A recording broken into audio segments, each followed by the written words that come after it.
ആര് പറഞ്ഞു അങ്ങനെയാണെന്ന്? അത് നിങ്ങൾ ലോകം കാണാത്തത് കൊണ്ടാണ്. ഞാൻ നേരത്തെ പറഞ്ഞല്ലോ, മതവിശ്വാസികൾ വേണോ വേണ്ടോ എന്ന ചോദ്യത്തിന് ലോകത്തിൽ മുഴുവൻ മതവിശ്വാസികൾ കൂടിക്കൊണ്ടിരിക്കുന്ന ഒരു കാലത്ത് നിങ്ങൾ ജസ്റ്റ് വീട്ടിൽ പോയിട്ടൊന്ന് ഗൂഗിൾ ചെയ്യുക. ഞാൻ പറഞ്ഞത് ഗൂഗിൾ ചെയ്തോ.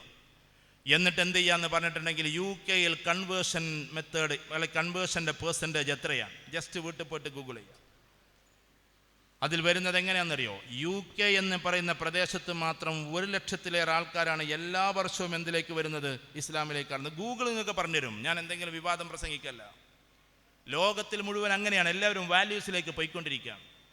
അമേരിക്കയിൽ നമ്മൾ പോകുമ്പോൾ, അമേരിക്കയിൽ നമുക്ക് ചിലപ്പോൾ ജുമാ കൂടാൻ സ്ഥലമില്ലാത്ത സ്ഥലത്ത്, ജുമാ കൂടാൻ എല്ലായിടത്തും അവിടെ സ്ഥലം ഉണ്ടാവില്ല, അവിടെ ജുമാക്ക് വേണ്ടി അവരുടെ ക്രിസ്ത്യൻ ചർച്ചുകൾ വിട്ടുതരുന്നത് പ്രിയപ്പെട്ട ക്രിസ്ത്യൻ സഹോദരന്മാരാണ്. ഞാൻ അമേരിക്കൻ്റെ കഥ പറയാൻ, നമ്മളെ നാട്ടിൽ എന്തെങ്കിലുമൊക്കെ പ്രശ്നങ്ങളുണ്ട് എന്നൊക്കെ പറഞ്ഞാൽ അങ്ങോട്ടും ഇങ്ങോട്ടും നടക്കുമ്പോൾ പ്രിയപ്പെട്ട ക്രിസ്ത്യൻ സഹോദരന്മാർ, അവിടുത്തെ ആ രാജ്യക്കാരായ ആളുകൾ, അവർ മുസ്ലിമീങ്ങൾക്ക് വേണ്ടി ജുമാക്ക് വേണ്ടി സ്ഥലം വിട്ടുകൊടുക്കുന്നത് അവരുടെ ചർച്ചുകളാണ്. അതൊക്കെ മറച്ച് അവനെ വെച്ചിട്ട് അവർ ഒഴിവാക്കി കൊടുക്കുകയാണ്. UK നമ്മൾ പോകുമ്പോൾ 100 കണക്കിന് പള്ളികളാണ് മുസ്ലിമീങ്ങൾക്ക് വേണ്ടി അവർ സംഭാവന കൊടുത്തിട്ടുള്ളത്, അവർ മാറ്റിക്കൊടുത്തിട്ടുള്ളത്. ഓസ്ട്രേലിയയിൽ പോകുമ്പോൾ എത്രയോ പള്ളികളാണ് അങ്ങനെ ചെയ്തിട്ടുള്ളത്. എല്ലായിടത്തും സൗഹാർദ്ദങ്ങളേ ഉള്ളൂ, എല്ലാവരും സൗഹാർദ്ദപൂർവ്വമാണ് ജീവിക്കുന്നത്. എല്ലാ മതസ്ഥരും നല്ല എല്ലാവരും വലിയ വിശ്വാസികളുമാണ്. തന്നെയല്ല, അങ്ങനെയുള്ള രാജ്യങ്ങൾ ആരെയും കുറ്റപ്പെടുത്താനും പാടില്ല.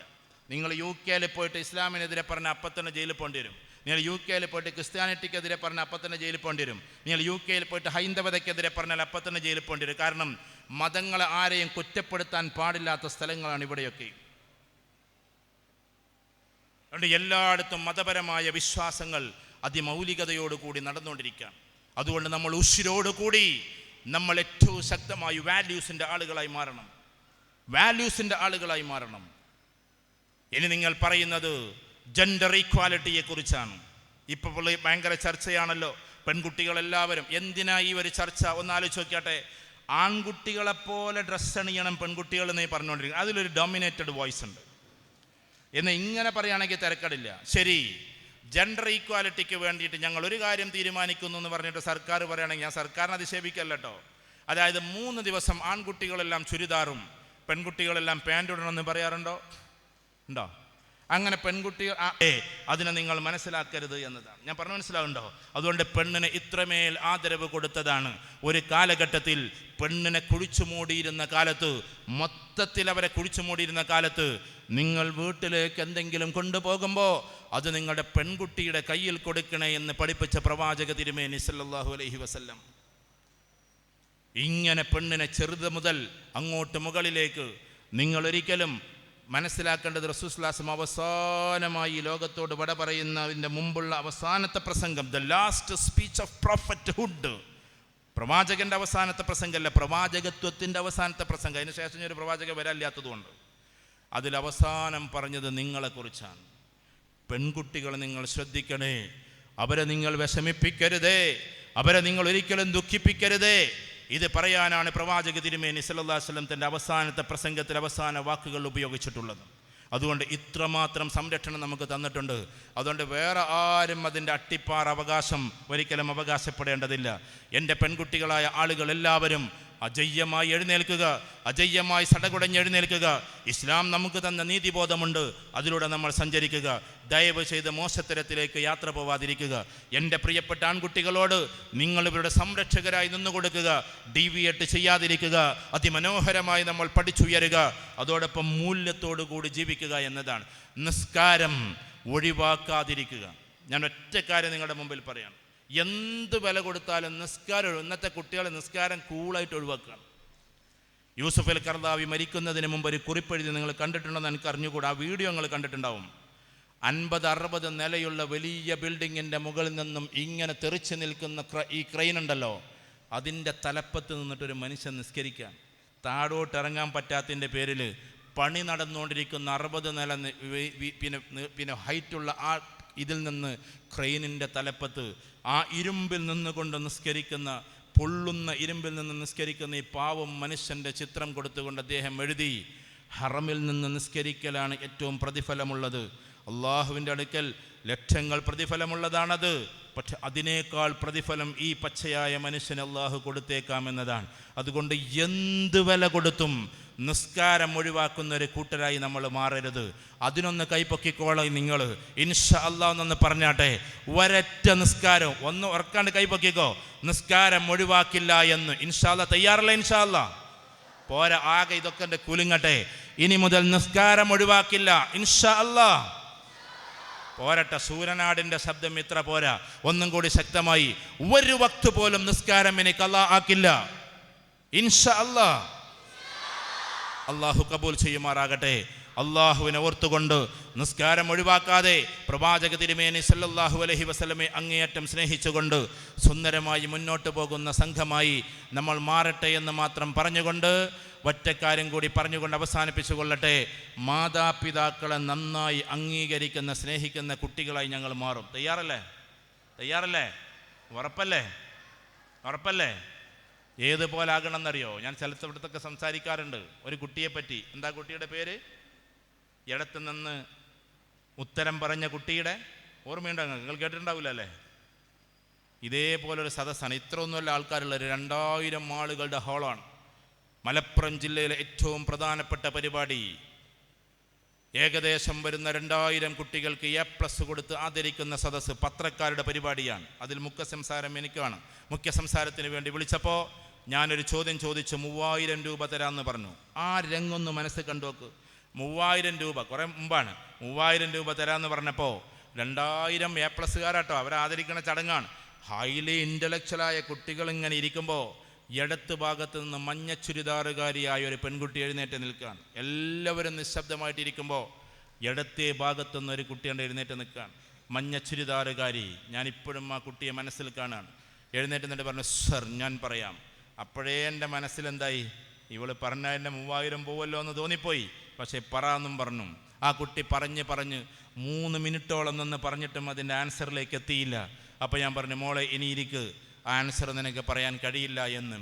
ഉടനെ തന്നെ ആ കുട്ടി കൈ ഇങ്ങനെ വീശിയിട്ട്, ആ കുട്ടിയുടെ പേര് അശ്വിനി എന്നാണ്, ഹൈന്ദവ പെൺകുട്ടിയാണ്. ആ കുട്ടി കൈ ഇങ്ങനെ വീശിയിട്ട് പറഞ്ഞു, സർ ഒരു മിനിറ്റ് ഞാൻ പറയാം.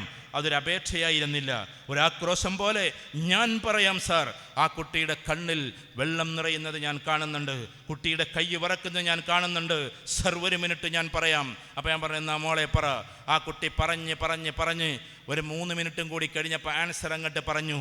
ആ കുട്ടിക്ക് ആൻസർ അറിയില്ലായിരുന്നു, പക്ഷേ ആൻസർ പൂർത്തിയാക്കി പറഞ്ഞപ്പോൾ ഞാൻ പറഞ്ഞു, കുട്ടികളോട് എല്ലാവരോടും കൈയടിക്കാൻ.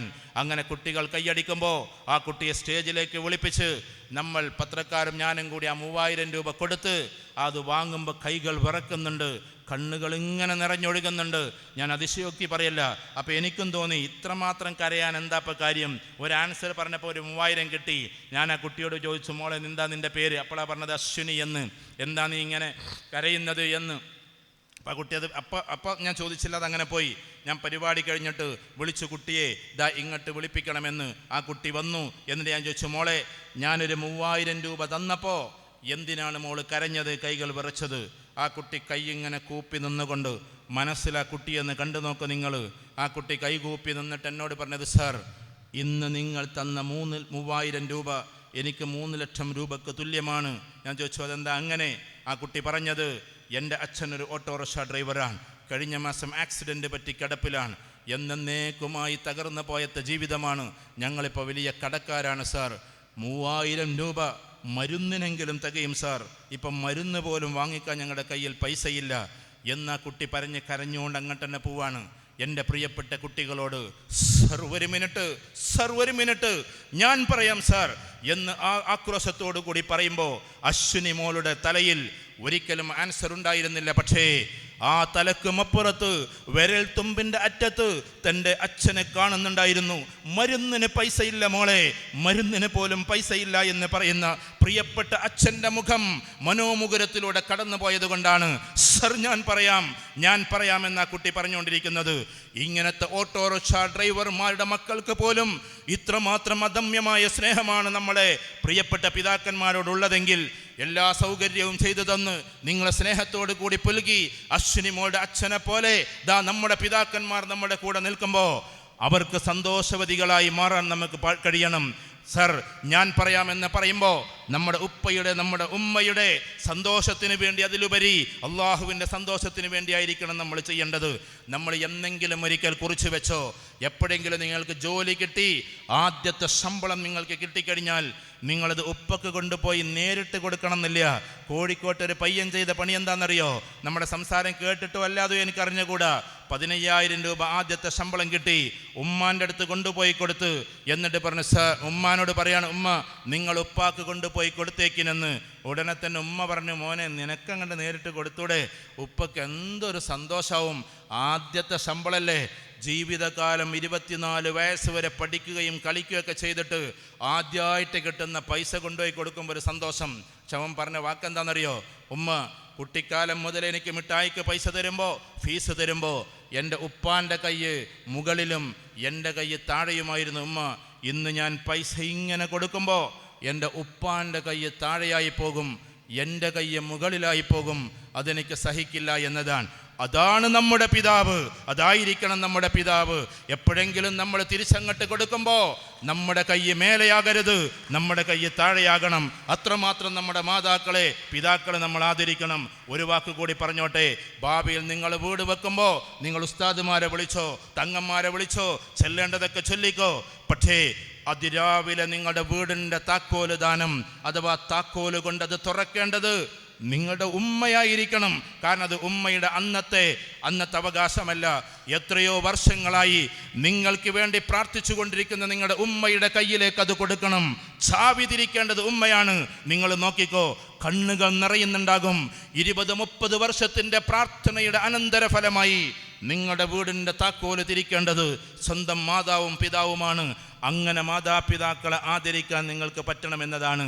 അങ്ങനെ അള്ളാഹുവിൽ വിശ്വസിച്ച് റസൂലുള്ളാഹി സ്വല്ലല്ലാഹു അലൈഹി വസല്ലമയെ സ്നേഹിച്ച് ഞങ്ങൾ നല്ല രീതിയിൽ പഠിച്ച് ഡ്രഗ്സിലേക്ക് പോകാതെ, പ്രണയത്തിലേക്കും പോകാതെ സുന്ദരമായി ശൂരനാട്ടിൽ ശൂരതയോടുകൂടി ഞങ്ങൾ ജീവിക്കും സാർ, ഞങ്ങൾ ജീവിക്കുമേ പ്രിയപ്പെട്ട കമ്മിറ്റിക്കാരെ എന്നുള്ള അർത്ഥത്തിലൊന്ന് എഴുന്നേറ്റ് നിന്നാട്ടെ എല്ലാ മക്കളും.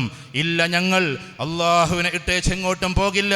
അള്ളാഹുവിനെ വാഴ്ത്തിക്കൊണ്ടും അള്ളാഹുവിലേക്ക് ലയിച്ചുകൊണ്ടും ഞങ്ങളുണ്ടാകുമെന്ന്, റസൂലുള്ളാഹി സ്വല്ലല്ലാഹു അലൈഹി വസല്ലമയെ സ്നേഹിച്ചുകൊണ്ട് ഞങ്ങളുണ്ടാകുമെന്ന് ഒരിക്കലുമില്ല. ഈ കാണുന്ന വർഗീയതയിലേക്കോ, ഈ കാണുന്ന ഏതെങ്കിലും ഡ്രഗ്സിലേക്കോ, പഠനമില്ലായ്മയിലേക്കോ ഞങ്ങൾ പോകില്ല. മാതാപിതാക്കളെ സ്നേഹിച്ച് അവരെ കൂടെ ചേർത്ത് എന്നെന്നും അവരുടെ പിന്നുമക്കളായി, പൊന്നുമക്കളായി ഞങ്ങൾ ഉണ്ടാകും. ഒന്നവിടെ നിന്ന് ഒന്നും കൂടി ഇൻഷാ അല്ലാഹ് പറഞ്ഞിട്ടൊന്ന് കൈയുയർത്തിയാട്ടെ. ഇൻഷാ അല്ലാഹ് നിസ്കാരം ഒഴിവാക്കാതെ സ്വന്തം മാതാപിതാക്കളെ സ്നേഹിച്ചും ലാളിച്ചും ഈ ശൂരനാടിൻ്റെ മക്കളായി ഞങ്ങൾ ഉണ്ടാകുമെന്ന് പ്രഖ്യാപിക്കുന്നു. ആ കൈ ഇങ്ങനെ താത്ത, ഒന്നും കൂടി 4 ഭാഗത്തേക്കൊന്ന് സ്ട്രോങ്ങിൽ കൊടുക്കുക. ഇൻഷാ അല്ലാഹ് നമുക്ക് ഇങ്ങനെ ജീവിക്കാം. 4 ഭാഗത്തുള്ള ആൾക്കാർക്കൊന്ന് കൈയെടുത്തേക്ക്. നമുക്ക് ഈ പറയപ്പെട്ടതുപോലെ അള്ളാഹുവിനെ ആരാധിച്ചും റസൂലുള്ളാഹി സ്വല്ലല്ലാഹു അലൈഹി വസല്ലമയെ സ്നേഹിച്ചും നിസ്കാരം മുറ പോലെ നടപ്പിലാക്കിയും വർഗീയതയില്ലാതെ ജീവിച്ചും അതോടൊപ്പം ഇൻഷാ അല്ലാഹ് നല്ല രീതിയിൽ കോഴ്സുകൾ ചെയ്ത് ഉയരങ്ങളിലേക്ക് പോയും അതിനിടയ്ക്ക് മറ്റുള്ളതിലേക്കൊന്നും പോകാതെയും ഇൻഷാ അല്ലാഹ് ഞങ്ങളുണ്ടാകും. അള്ളാഹു തൗഫീക്ക് നൽകുമാറാകട്ടെ എന്ന പ്രാർത്ഥനയോടെ ശൂരനാടിൻ്റെ മക്കൾക്ക് ശൂരമായി ഉയരാനുള്ള ഉന്നതമായ അവസ്ഥകൾ ഉണ്ടാകട്ടെ എന്ന പ്രാർത്ഥനയോടെ വആഖിറു ദഅവാനാ അൽഹംദുലില്ലാഹി റബ്ബിൽ ആലമീൻ. അസ്സലാമു അലൈക്കും വറഹ്മത്തുള്ളാഹി വബറകാതുഹു.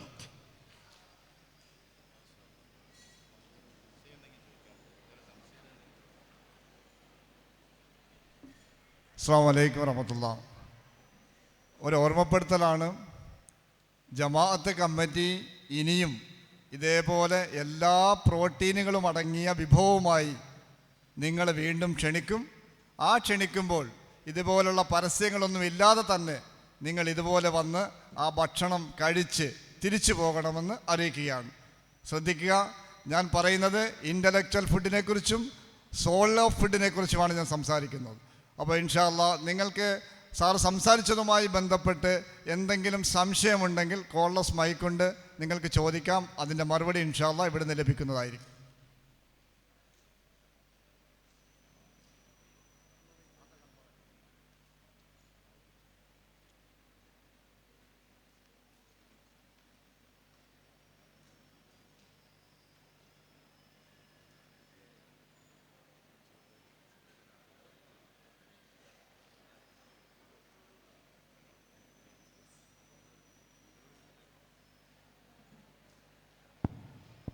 അല്ല അല്ല.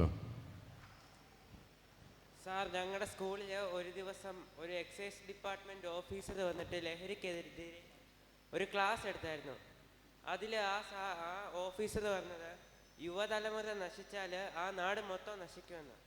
അപ്പം ലഹരി ഉപയോഗിച്ചാലും യുവതലമുറ നശിക്കും. അപ്പം ഇന്നത്തെ തലമുറ മൊത്തം വേറെ രാജ്യങ്ങളിലോട്ട് പോവല്ലേ? അപ്പം ലഹരി തടയുന്ന പോലെ ഇങ്ങനെയുള്ള ഇതും തടയേണ്ടതല്ലേ? ഈ വേറെ രാജ്യങ്ങളിലോട്ട് കുടിയേറുന്ന ബ്രെയിൻ ഡ്രെയിൻ എന്നൊക്കെ പറയും. അപ്പം ലഹരിയെ തടയുന്ന പോലെ ഇതും നമ്മൾ തടയേണ്ടതല്ലേ? ഏത് കുട്ടികൾ മറ്റു രാജ്യത്തേക്ക് പോകുന്നതോ? മറ്റു രാജ്യത്തേക്ക് പോകുന്നു. Okay, right. അത് നല്ലൊരു ചോദ്യമാണ്. കാരണം എന്താണെന്ന് വെച്ചാൽ ലഹരി തടയുന്നത് പോലെ മറ്റുള്ള രാജ്യത്തിലേക്ക് മൈഗ്രേറ്റ് ചെയ്യുന്നതിന് അവിടെ നമ്മൾ ആലോചിക്കേണ്ടത് എന്താണെന്ന് വെച്ചാൽ, നമുക്ക് വേണമെങ്കിൽ ഒരു ഇൻ്റർനാഷണൽ പേഴ്സണാലിറ്റി ആയിട്ട് മാറാം. ഇൻ്റർനാഷണൽ പേഴ്സണാലിറ്റി എന്ന് പറഞ്ഞിട്ടുണ്ടെങ്കിൽ ഞാനൊരു ഉദാഹരണം പറയാം. ലൈക്ക് ശശി തരൂർ, മനസ്സിലായോ? എന്ന് വെച്ചാൽ അത്രമാത്രം പഠിച്ച് അത്രമാത്രം ഇതൊക്കെയായി എല്ലാ ലോകവും ഒന്നാണെന്ന് മനസ്സിലാക്കി സുന്ദരമായിട്ട് വേണമെങ്കിൽ നമുക്ക് പോയി വരാം. ഇന്ത്യയെ ഒരിക്കലും മറക്കരുത്, ഇന്ത്യക്കാരെ മറക്കരുത്, നമ്മുടെ നാടിനെ മറക്കരുത്. നാടിന് സംഭാവനയ്ക്ക് വേണ്ടി പുറത്തൊക്കെ വേണമെങ്കിൽ പോയി പഠിക്കാം. കാംബ്രിഡ്ജിലും ഓക്സ്ഫോർഡിലും ടെക്സസിലും ഒക്കെ നമുക്ക് പോയി പഠിക്കാം. തിരിച്ച് നമ്മൾ ഇന്ത്യയിലേക്ക് തന്നെ വരണമെന്നതാണ് നമ്മുടെ അഭിപ്രായം. കാരണം ഇന്ത്യ എന്ന രാജ്യത്തിനെ വീണ്ടും സൗഹൃദവൽക്കരിച്ച് വീണ്ടും അതിനെ ടോപ്പിലേക്ക് കൊണ്ടുപോയി വീണ്ടും അതിന് ഉയരങ്ങളിലേക്ക് കൊണ്ടുപോകാൻ നമ്മളെപ്പോലത്തെ അഥവാ നിങ്ങളെപ്പോലത്തെ പഠിച്ചു വളർന്നിട്ടുള്ള ഇൻ്റലക്ച്വൽസിന് ഉപയോഗിക്കണം. മറ്റ് രാജ്യങ്ങളിലേക്ക് പലായനം ചെയ്ത് അവിടെ പോയി താമസിക്കുന്നത് ഇന്ത്യ അത്രമാത്രം പ്രൊമോട്ട് ചെയ്യുന്നില്ല. പക്ഷെ നമ്മൾ മനസ്സിലാക്കേണ്ടത് കേരളത്തിൽ വളരെ ശ്രദ്ധിക്കണേ, കേരളത്തിൽ 3 കാര്യങ്ങൾ ഇപ്പോൾ ഇല്ലാതായിക്കൊണ്ട്. ഒന്ന് ഇൻഡസ്ട്രി എന്ന് പറഞ്ഞിട്ടുണ്ടെങ്കിൽ അതിനുള്ള സ്ഥലങ്ങളില്ല, അതൊക്കെ വ്യാപാരങ്ങളും വ്യവസായം പ്രത്യേകിച്ച് കുറഞ്ഞുകൊണ്ടിരിക്കുകയാണ്. മറ്റൊന്ന് കൃഷി, അത് പറ്റെ കുറഞ്ഞുകൊണ്ടിരിക്കുകയാണ്. അപ്പോൾ നമ്മുടെ ഏറ്റവും വലിയ വിഭവം ഹ്യൂമൻ റിസോഴ്സസാണ്, മാനവ വിഭവശേഷിയാണ്, അഥവാ മനുഷ്യൻ എന്ന് പറയുന്ന വിഭവശേഷിയാണ്. അതിനെ ലോകം ഉപയോഗിക്കുന്നു എന്നതാണ്. ഇന്ന് ലോകത്തിലെ ഏറ്റവും വലിയ മദർ കമ്പനി എന്നറിയപ്പെടുന്ന ആൽഫബറ്റ് എന്ന് പറയുന്നതിൻ്റെ ഒരു പ്രൊഡക്റ്റാണ് ഈ ഗൂഗിളിൻ്റെ മദർ കമ്പനി ആൽഫബറ്റാണ്. ആൽഫബറ്റിൻ്റെ തലപ്പത്തിരിക്കുന്ന ഗൂഗിളിൻ്റെയും ആൽഫബറ്റിൻ്റെയും CEO അത് ചെന്നൈക്കാരനായ ഇന്ത്യക്കാരനായ സുന്ദർ പിച്ചെ എന്ന് പറയുന്ന മനുഷ്യനാണ്. അതുകൊണ്ട് ലോകത്തിന് ഇന്ത്യൻസിൻ്റെ ബ്രെയിന് വേണം. ആ അർത്ഥത്തിൽ ലോകത്തിന് നമുക്ക് സേവിക്കാം. നേരെ മറിച്ച് കേരളത്തിനെ മറക്കാതെ നമ്മൾ ജീവിക്കുകയും ചെയ്യണമെന്നതാണ്. ഒരിക്കലും മൈഗ്രേറ്റ് ചെയ്യുന്നതിന് നമ്മൾ പ്രോത്സാഹിപ്പിക്കുന്നേയില്ല. ഇന്ത്യ നമ്മുടെ രാജ്യമാണ്, ഇന്ത്യയിൽ തന്നെ നമ്മൾ നിൽക്കണം. പക്ഷേ ലോകോത്തര ക്യാമ്പസിൽ പോയി പഠിക്കണമെങ്കിൽ അങ്ങനെ ഒരു ക്യാമ്പസ് ഇന്ത്യയിലില്ല. ഉദാഹരണത്തിന് ഓക്സ്ഫോർഡും കാംബ്രിഡ്ജും പോലെ, അതേപോലെ തന്നെ ടെക്സസും കാലിഫോർണിയയും പോലെ ഒരിക്കലും അങ്ങനത്തെ ഒരു യൂണിവേഴ്സിറ്റി ഇവിടെ ഇല്ല. നമുക്കുള്ളത് NIT ഉണ്ട്, ടോപ്പാണ്. IIT ഉണ്ട്, അതിൽ മുകളിൽ ടോപ്പാണ്. IIM ഉണ്ട്, ടോപ്പാണ്. എയിംസ് ഉണ്ട്, ടോപ്പാണ്. അതിലൊക്കെ പോകാൻ പറ്റുന്നവരും പറ്റാത്തവരും വിദേശ യൂണിവേഴ്സിറ്റിയിലൊക്കെ പോയി പഠിക്കാറുണ്ട്. അങ്ങനെ നമുക്ക് പോയി പഠിക്കാം, തിരിച്ചു വരാം, ജോലി ചെയ്യാം, തിരിച്ചു വരാം. നല്ല രീതിയിൽ എല്ലാ ലിങ്കുകളും നമുക്കുണ്ടാക്കാം. ഒരിക്കലും ഇവിടം വിട്ട് പോകാൻ ഒരിക്കലും നമ്മൾ എന്താക്കരുത്, പ്രൊമോട്ട് ചെയ്യരുത്.